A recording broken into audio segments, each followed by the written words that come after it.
여러분, 지금 우리는 사순절을 지내고 있습니다. 올해는 부활절이 3월 31일이라고 했습니다. 작년에는 4월 9일이었고요.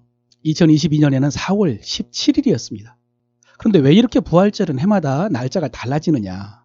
성탄절은 12월 25일인데 가장 1차적인 이유는 유대인의 달력이 음력이기 때문입니다. 설날처럼. 예수님께서 유대인의 명절인 6월절에 십자가에 달리셨는데 그 날이 아비벌 14일입니다. 음력 14일입니다. 그럼 예수님께서 부활하신 날은 6월절 이틀 후가 되겠죠. 아비벌 16일입니다. 역시 음력으로. 그래서 초기 교회 동방교회는, 여기서 동방교회는 예루살렘이나 안디옥이나 알렉산드리아나 콘스탄티노플, 여기에 있는 교회들입니다. 6월절 이틀 후인 16일을 부활절로 지켰습니다. 그런데 서방교회는, 로마교회입니다, 부활절을 유대인의 절기인 6월절에 맞춰 지키는 것을 반대를 했습니다. 로마 시대에는 유대교, 유대인에 대해서 적대적인 관계였거든요. 그래서 6월절 이틀 후가 아니라 춘분 후 만월이 지난 첫 번째 주일이라는 아주 생소한 방식으로 부활절을 정했습니다. 그런데 사실상 같은 날입니다. 왜냐하면 6월절 날짜가 음력으로 14일입니다. 그래서 이틀 후는 음력 16일이기 때문에 만월, 보름이 지나야 한다는 말과 똑같죠. 사실 이 둘 사이의 가장 결정적인 차이는 날짜냐 주일이냐의 차이입니다. 동방교회는 주님께서 14일 6월절에 죽으시고 이틀 후에 부활하셨으니까 16일을 부활절로 정했고요. 반면에 서방교회는 주님이 6월절에 죽으시고 부활하신 날이 주일이었다는 것입니다. 그래서 6월절 후 첫 번째 주일을 부활절로 정한 것입니다. 여러분, 초대교회는 처음에는 유대교의 성전 제사도 참여를 하고 안식일도 지키고 했지만은 차츰 예수 그리스도의 대속의 의미를 깨달은 후에는 안식일 대신 주일을 지켰습니다. 주님이 부활하신 날이 안식 후 첫날 주일이었거든요. 사도행전 20장 7절에 보면요, 그 주간의 첫날에 우리가 떡을 떼려 하여 모였더니 그랬습니다. 바울이 전도 여행을 할 때 그때부터 벌써 성도들은 그 주간의 첫날 주일에 떡을 떼면서 예배 드렸다는 말입니다. 요한계시록 1장 10절에는요, 주의 날에 내가 성령에 감동하여 그랬습니다. 주의 날. 사도 요한이 살아있을 때부터 벌써 그 날을 주의 날, 주일로 불렀다는 것이죠. 이렇게 초대교회 때부터 벌써 안식일 대신 주님께서 부활하신 것을 기념하는 주일을 지켰습니다. 그러므로 여러분, 부활절을 날짜로 정해서 지키는 것도 의미가 있지만 주일로 정해서 지키는 의미가 좀 더 복음적이라고 할 수가 있습니다. 여기서 한 가지만 더 배워보자면은, 사순절은 부활절 전 40일 동안 주님의 고난을 묵상하면서 경건에 힘쓰는 절기인데 실제 기간은 40일이 아니라 45일 내지 46일입니다. 왜냐하면 주일을 빼기 때문입니다. 그래서 주일을 포함하면은 전체가 45일, 6일 되는 것입니다. 그렇다면 여러분, 왜 주일을 뺄까요? 성탄절을 준비하는 대림절은 4주 동안 주일을 포함해서 지키는데 사순절은 왜 주일을 뺄까요? 이것은 신학적으로 굉장히 중요한 의미가 있습니다. 그것은 아무리 사순절이라도 주일은 고난을 묵상하면서 슬프게 지낼 수 없는 기쁜 날이기 때문입니다. 앞서 말씀드린 것처럼 주일은 주님의 부활을 기념하는 날이기 때문에 기쁜 날입니다. 그래서 고난을 묵상하는 사순절에 주일을 포함시킬 수가 없었던 것입니다. 사랑하는 성도 여러분, 주일은 이렇게 사순절에서도 뺄 만큼 기쁜 날이라는 사실을 아시기를 바랍니다. 그런데 여러분, 제가 이 말씀을 부활절 상식, 사순절 상식 알아보자고 드린 말씀은 아닙니다. 오늘 설교를 위해서 먼저 말씀드린 것입니다. 여러분, 지난 주일에 살펴보았던 말씀 기억나십니까? 데살로니가 전서에서 가장 유명한 말씀 5장 16, 17, 18절, 항상 기뻐하라, 쉬지 말고 기도하라, 범사에 감사하라. 여러분, 이 말씀들이 일반적으로 개인적으로 받을 수 있는 교훈이지만 사실 이 말씀들은 모임에서 무리들에게 주는 교훈이었습니다. 다시 말하면 이 말씀은 예배드리는 성도들에게 주는 예배에 대한 말씀이었다는 것입니다. 그래서 이 말씀은 예배를 기쁨으로 드리라는 말씀입니다. 예배할 때마다 기도하라. 또 예배 때 감사로 예배드리라, 이런 말씀이었다는 것이죠. 그래서 이어지는 말씀도 맥락이 예배에 대한 말씀입니다만 27절에 보면요, 내가 주를 힘입어 너희를 명하노니 모든 형제에게 이 편지를 읽어주라 그랬습니다. 여러분, 이것이 예배의 모습입니다. 예배 때 이 편지를 읽어주라는 말씀입니다. 골로새서 4장 16절에 이 편지를 너희에게서 읽은 후에 라오디게아 교회에서 읽게 하고 또 라오디게아로부터 오는 편지를 너희도 읽으라 그랬습니다. 여러분, 이것도 예배 때 읽어주라는 말씀입니다. 여러분, 이것이 당시 교회의 예배 모습입니다. 성도들이 유대교 회당을 떠나 교회에 모여서 안식일 대신 주일을 지키면서 나름대로 예배를 드렸는데요, 그 중에 성찬식이 큰 부분이었고 또 유대교처럼 시편의 찬양을 올려드렸지만 또 새 노래도 불렀습니다. 예수 그리스도의 은혜를 찬양하는 노래가 새 노래입니다. 이 새 노래를 부르고 또 공동 기도문으로 기도도 하고 그리고 이렇게 사도들의 편지를 읽는 것입니다. 이것이 당시 예배였습니다. 그래서 지난주에 살펴본 항상 기뻐하라, 쉬지 말고 기도하라, 범사에 감사하라, 이 말씀이 예배에 대한 말씀이라고 한 것입니다. 예배 드리면서 기쁨으로 예배하라. 여러분, 구약의 말씀이지만은 시편 100편에 보면은 똑같이 성전에 예배 드리러 온 백성들에게 주신 말씀이 있습니다. 1절에 보면요, 온 땅이여 여호와께 즐거운 찬송을 부를지어다 그랬습니다. 어떤 찬송을 부르라고요? 즐거운 찬송을 부르라고. 그런데 여러분, 여기서 찬송이라는 단어는 없습니다. 즐거운 소리, 높은 소리, 환호성입니다. 환호성을 올려라.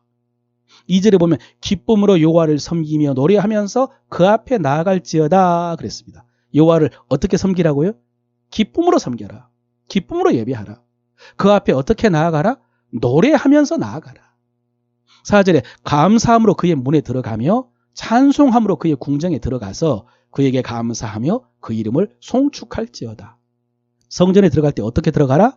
감사함으로, 찬송함으로. 그렇게 성전에 들어와서 어떻게 하라고요? 그에게 감사하며 그의 이름을 송축하라. 여러분, 똑같습니다. 예배할 때 기뻐하라, 기도하라, 감사하라, 이렇게 예배하라는 말씀입니다.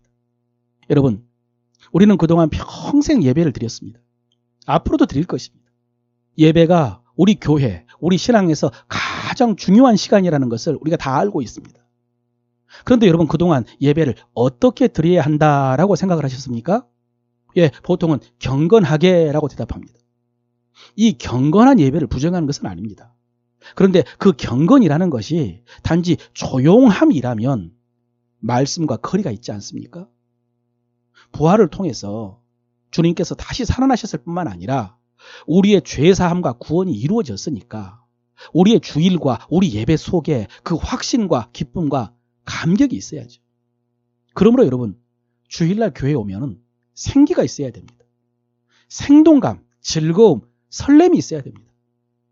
예배당에 들어올 때에 구두 뒷굽소리가 부담스러울 정도로 고요한 게 좋은 게 아닙니다. 밝고 경쾌한 찬양에 맞춰서 우리 발걸음이 가벼워야 됩니다. 흥겨움과 콧노래가 있어야 됩니다. 그리고 예배 중에 찬송 부를 때도 처지면 안 됩니다. 앞서 말씀드린 것처럼 주일은 사순절에서도 제외될 만큼 기쁨과 확신이 있는 날입니다. 그래서 무조건 빠른 찬양을 불러야 되는 것은 아니지만은 생기 있게 불러야 됩니다. 그 다음 말씀 볼까요? 19절, 성령을 소멸하지 말며 그랬습니다. 역시 예배하면서 성령 충만해야 된다는 말씀입니다. 여러분, 여기서 소멸치 말라라는 말씀이요, 불을 끄지 말라는 말입니다. 억누르다, 억제하다, 그런 뜻입니다. 여러분, 우리 믿는 성도들은 다 성령을 받았습니다. 성령님이 우리 안에 내주하십니다. 그런데 그 성령님의 성향 가운데 불같은 성향이 있습니다. 세례 요한도 예수님께서 불과 성령으로 세례를 주신다고 증거했거든요. 그래서 우리는 물 세례만 받은 것이 아니라 불 세례도 받았습니다. 그러므로 우리 안에 계신 성령님은 불타오르고 싶어 하십니다. 그것이 은사를 나타내시는 것이고 능력을 나타내시는 것이고 또 감동하시는 것입니다. 그런데 여러분, 그 성령님은 우리의 제재를 받습니다. 제재요? 예, 제재. 고린도전서 14장 32절입니다. 예언하는 자의 영은 예언하는 자에게 제재를 받나니 그랬습니다. 예언하는 자의 영은 성령님입니다. 성령님이 예언하는 자 성도에게 제재를 받는다. 여기서 제재가 휘포타소라고 하는데 성경에서 대부분 복종하다고 번역을 했습니다. 성령님이 우리에게 복종한다라는 말이 불경한 말 같지만 사실입니다. 성령님께서 우리를 제압하시고 강압하시는 것이 아니라 오히려 우리가 성령님을 억제할 수가 있습니다. 그래서 방금 고린도전서에서 성령이 불타올라 방언을 하거나 예언을 할 때 나오는 대로 다 막 하지 말라고 했습니다. 우리가 성령을 제지할 수 있으니까 마음대로 방언하고 막 예언하지 말라는 말씀입니다.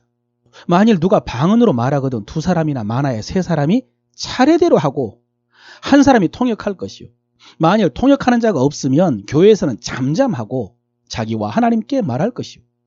예언하는 자는 둘이나 셋이나 말하고 다른 이는 분별할 것이요. 만일 곁에 앉아 있는 다른 이에게 계시가 있으면 먼저 하는 자는 잠잠할지니라 그랬습니다. 여러분 여기서 반복되는 말씀이 잠잠하라는 말씀입니다. 그런데 여러분 이 잠잠하라는 말씀은 성령을 소멸치 말라라는 말씀과 반대의 의미입니다. 왜 데살로니가 전서에서는 성령을 소멸치 말라, 불타오르게 하라라고 하고 고린도 전서에서는 잠잠하라고 했을까요? 단순합니다. 고린도 교회는 성령의 은사 때문에 너무 요란해서 문제가 되었습니다. 예배 때에 이곳저곳에서 방언하고 이 사람 저 사람이 예언하고 난리였던 것입니다. 그런데 데살로니가 교회는 반대로 너무 조용했던 것 같습니다. 냉랭했던 것 같습니다. 그래서 바울이 성령을 소멸치 말라고 하신 것입니다. 성령이 불타오르도록 해라. 그렇다면 여러분 우리 교회는 어떨까요? 성령을 소멸치 말라? 잠잠하라. 둘 중에 어떨까요? 예, 성령을 소멸치 말라. 마음껏 방언도 하고 예언도 하고 병도 고치고 믿음의 역사도 일으켜라. 예, 그렇습니다. 제가 충분히 지도하고 관리할 수 있습니다. 그러니 제발 좀 불타오르십시오. 성령을 소멸하지 마십시오. 여러분, 우리 모두 안에 성령님 계시고 성령의 불이 있다고 했습니다. 그 불 한번 살펴보십시오. 불타오르고 있습니까? 혹시 위태롭게 깜빡거리고 있지 않습니까? 오늘 말씀에 그 성령의 불이 활활 타오르도록 하라고 했는데 여러분 혼자서는 쉽지 않습니다. 그래서 모이는 것입니다. 그래서 모여야 됩니다. 장작불 하나는 활활 타기 힘들지만 모닥불이 되면 활활 타오를 수가 있거든요. 사랑하는 성도 여러분, 모여서 예비하고 찬양하고 기도하는 가운데 성령의 불이 타오르시기를 바랍니다. 그래서 성령의 은사와 능력과 열매가 풍성하게 나타나시기를 바랍니다. 그 다음 말씀은 20절 예언을 멸시하지 말고 그랬습니다. 성령을 소멸치 말라라는 말씀은 포괄적이었는데 그 중에 구체적으로 예언을 멸시치 말라고 하십니다. 여러분 예언하면 미래에 일어날 일을 미리 말하는 것이라는 이미지가 강합니다. 그런데 성경에서 예언은 그 미래에 일어날 일을 포함하지만 그보다 더 중요한 것은 하나님께서 전하라고 하신 말씀입니다. 전하라고 주신 말씀이 예언입니다. 그래서 바울은 고린도전서 14장에서요 1절입니다. 사랑을 추구하며 신령한 것을 사모하되 특별히 예언을 하려고 하라 그랬습니다. 그런데 저는 전에 여러분에게 특별히 방언을 하려고 하라라고 했습니다. 바울과 반대로 말했습니다. 왜냐하면 고린도 교회는 방언 때문에 문제가 생겼고 말씀이 부족해서 문제였지만 오늘날 우리 교회는 말씀이 결코 부족하지 않기 때문입니다. 왜냐하면 당시 교회에는 목회자가 부족했지만 대부분이 평신도들이었죠. 그런데 지금 우리 교회는 전문적인 신학교육을 받고 말씀을 전하는 전임 목회자가 있기 때문입니다. 그래서 예언의 말씀은 제가 전하겠으니 여러분은 방언을 하십시오라고 했던 것입니다. 방언도 유익합니다. 물론 여러분 저는 성도들 중에도 예언의 은사를 받은 분들이 있고 그분들도 예언할 수 있다고 생각합니다. 예언은 형제 유익을 위해서 전하라고 하신 말씀이죠. 또 은사 사역자들이 좀 더 개인적이고 좀 더 구체적인 예언의 말씀 전하는 것도 인정합니다. 괜찮습니다. 들으십시오. 대신 여러분, 그런 예언 사역에 대해서 주신 말씀이 이어지는 말씀입니다. 오늘 21절, 22절입니다. 범사에 헤아려 좋은 것을 취하고 악은 어떤 모양이라도 버리라. 예, 그런 예언의 말씀을 들었을 때 헤아리라고 했습니다. 다 헤아리라. 도키마죠. 시험하라. 왜냐하면 그 예언이 잘못된 예언일 수 있기 때문입니다. 구약성경에 예언자, 선자들이 많이 나오는데 그 중에 거짓 선자들도 많았거든요. 그들이 일부러 거짓 말을 하기도 했지만 많은 경우는 거짓 영에 미혹돼서 거짓 예언을 했습니다. 그래서 예언의 말씀을 들을 때는 그 모든 말씀을 시험해 보라는 것입니다. 정말로 성령이 주신 말씀인가? 아니면 잘못된 예언인가? 어떻게 시험할까요? 예, 우리에게는 변치 않은 하나님의 말씀인 성경이 있습니다. 그래서 그 받은 예언의 말씀을 성경에 비춰보는 것입니다. 또 좋은 방법은 목사님에게 물어보는 것입니다. 아무래도 영적 분별력이 더 있으니까요. 여러분, 10여 년 전에 우리나라에 데이비드 오어라는 사람의 예언이 큰 화제가 된 적이 있었습니다. 이분이 6월 달에 우리나라에 와가지고 한국에서 전쟁이 일어나는 환상을 보았다라고 예언을 한 것입니다. 한국 교회가 너무 타락했기 때문에 회개하지 않으면 두세 달 안에 전쟁이 날 것이라고. 그런데 그 사람이 어떤 사람인가 확인을 해보았더니 신원이 정확하진 않은데요. 그동안 여러 재난에 대한 예언이 그대로 이루어졌다는 것이 확인이 되었습니다. 그래서 이번에 한국 전쟁 예언이 우리나라 공중파 뉴스에도 소개가 됐고 화제가 되었습니다. 그래서 많은 성도들이 이분의 예언을 전파를 했고요. 반대로 또 어떤 분들은 거짓 예언자라고 비판을 했습니다. 제2의 이장님이 나타났다고요. 그리고 두세 달이 지났는데 아무 일도 일어나지 않았습니다. 그래서 또 한 번 사회적인 물의를 일으켰구나 라고 생각을 하고 있는데 11월 23일에 연평도에 북한에 포탄이 떨어졌습니다. 6.25 이후 처음이었습니다. 설교 준비하면서 이번에 검색을 해보았더니 이분이 그 후로도 아시아의 전염병에 대해서 뭐죠? 코로나. 또 우크라이나 전쟁에 대해서도 예언을 했더라고요. 여러분, 저는 이분을 잘 알지를 못합니다. 그래서 추종하지도 않고 또 함부로 비판하지도 않습니다. 그러나 오늘 말씀은 기억해야 됩니다. 성령을 소멸치 말며 예언을 멸시하지 말고 범사에 헤아려 좋은 것을 취하고 악은 모양이라도 버리라. 이러면 됩니다. 이래야 됩니다. 대신 또 한 가지 이런 예언에 대해서 알아야 될 말씀이요. 고린도전서 13장 9절입니다. 우리는 부분적으로 알고 부분적으로 예언하니. 우리는 부분적으로 알고 부분적으로 예언한다. 그렇습니다, 여러분. 예언은 부분적이라는 사실을 알아야 됩니다. 예언이 모든 것을 다 정확하게 알려주는 것이 아닙니다. 하나님께서 미래를 그렇게 다 알려주지 않습니다. 그러니까 예언을 통해서 뭔가 결정적으로 확정적으로 알려고 하지 마십시오. 여러분, 예언의 말씀은 내가 믿음의 길을 올바로 갈 수 있도록 방향을 가르쳐주고요. 내가 믿음의 여정에서 낙심하지 않도록 힘을 공급해주는 하나님의 말씀입니다. 그래서 그 예언의 말씀 중에 가장 안전하고 보편적인 예언은 예배드릴 때 목사님을 통해서 주시는 말씀입니다. 지금 듣는 설교의 말씀이 하나님이 나에게 주신 가장 중요한 말씀입니다. 설교를 마무리합니다. 여러분, 오늘 주일 가장 복된 날입니다. 예배? 우리는 예배를 통해서 하나님께 영광을 돌리지만 사실은 예배를 통해서 우리가 받은 은혜가 훨씬 큽니다. 이 복된 주일에 예배를 드릴 때 기쁨과 감사로 예배 드리는 것이 중요합니다.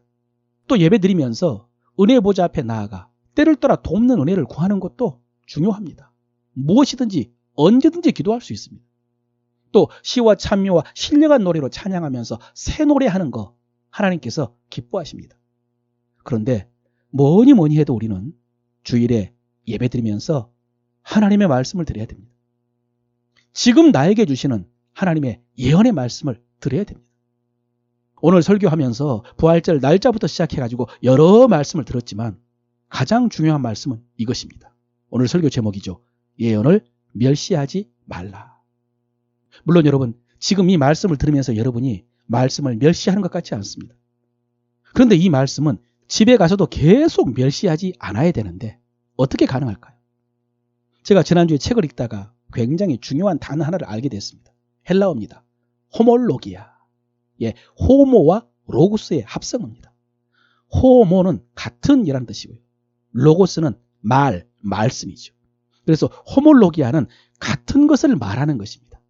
같은 말을 하는 것. 가장 알기 쉬운 예가 군대에서 상관의 말을 그대로 따라하는 것입니다. 복명복창이라고 합니다. 명령이 정확하게 전달되었는가, 정확하게 들었는지, 정확하게 이해를 했는지를 확인하는 방법으로 복명복창을 하게 됩니다. 이것이 호몰로기아입니다. 여러분, 이것이 말씀을 들을 때 말씀을 멸시하지 않는 태도입니다. 사랑하는 성도 여러분, 하나님께서 예언으로 주신 말씀을 계속 호몰로기아, 복명복창하시기를 바랍니다. 말씀을 주야로 묵상하면서 여러분의 입에서 떠나지 말게 하시기를 바랍니다. 여러분의 문제에 집중하지 말고 예언의 말씀에 집중하십시오.